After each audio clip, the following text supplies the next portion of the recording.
नमस्कार, आप देख रहे हैं दैनिक साथी हरियाणा। साथियों, धारुहेड़ा ब्लॉक समिति चेयरमैन दलबीर के खिलाफ 22 में से 16 पार्षदों की ओर से अविश्वास प्रस्ताव के शपथ पत्र सौंपने के बाद लगातार आरोप प्रत्यारोपों की झड़ी लगी हुई है। हालांकि अब एडीसी आईएएस राहुल मोदी की ओर से 24 अक्टूबर के दिन बैठक बुला ली गई है। इसी दिन फैसला होगा कि आखिर चेयरमैन अपनी कुर्सी बचा पाते हैं या नहीं। जानकारों की माने तो यदि 2/3 पार्षद चेयरमैन के खिलाफ पाए गए तो उनको पद से हटा दिया जाएगा। वर्तमान में 22 में से 16 पार्षदों ने शपथ पत्र सौंपे हैं। ऐसे में माहौल पूरी तरह से चेयरमैन के खिलाफ है। बता दें कि 19 सितंबर को 16 पार्षदों की ओर से जैसे ही रेवाड़ी डीसी को अविश्वास प्रस्ताव के शपथ पत्र सौंपे गए थे, ये तमाम 16 पार्षद बाड़ाबंदी यानी भ्रमण के नाम पर किसी गुप्त स्थान पर निकल गए थे, जबकि 2/3 के नाम पर महज 15 पार्षदों की जरूरत है। ऐसे में विरोधी गुट के पास अभी भी जरूरत के हिसाब से एक पार्षद ज्यादा है। वहीं दूसरी ओर इन्हीं में से वार्ड 7 की पार्षद रीना के पति रविंद्र पत्नी को जबरन विरोधी गुट द्वारा अपने कब्जे में रखने के आरोप लगाए जा चुके हैं। वहीं इसके बाद एक पार्षद के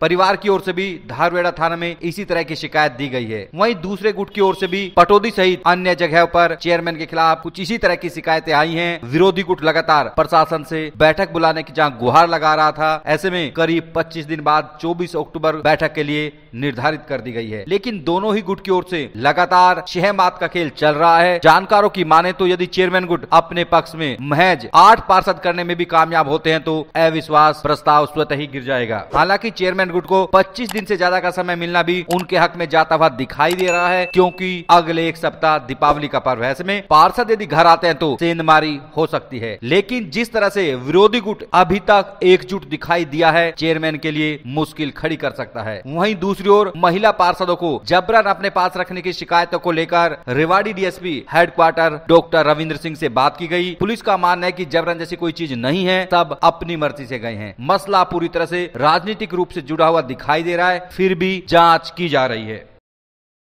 सर, एक शिकायत दी जा रही है कि महिलाओं को ले गए बहका के कैसे, क्या पूरा मामला, पुलिस ने क्या कार्रवाई की? देखिएगा, हमें धारुहेड़ा पुलिस स्टेशन में 2 शिकायत प्राप्त हुई है, जिसमें कि उनके जो पति हैं उन्होंने बताया कि उनकी जो धर्मपत्नी है किसी के बहकाव में आके कहीं चली गई है। वो शिकायत हमें प्राप्त हुई है। उन पे अभी इंक्वायरी जारी है। इंक्वायरी में जैसे ही तथ्य आएंगे आपको उसके अनुसार अवगत कराया जाएगा।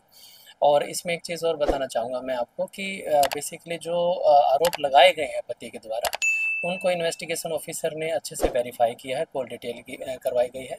और जिन युवतियों का उन्होंने नाम लिखवाया है उनके एफिडेविट भी हमारे पास आए हैं, उनसे वीडियो कॉलिंग भी उनके करवाई गई है। तो कुछ भी ऐसा अभी तक सामने नहीं आया है कि जिससे कि किसी भी क्राइम का घटित होना पाया गया।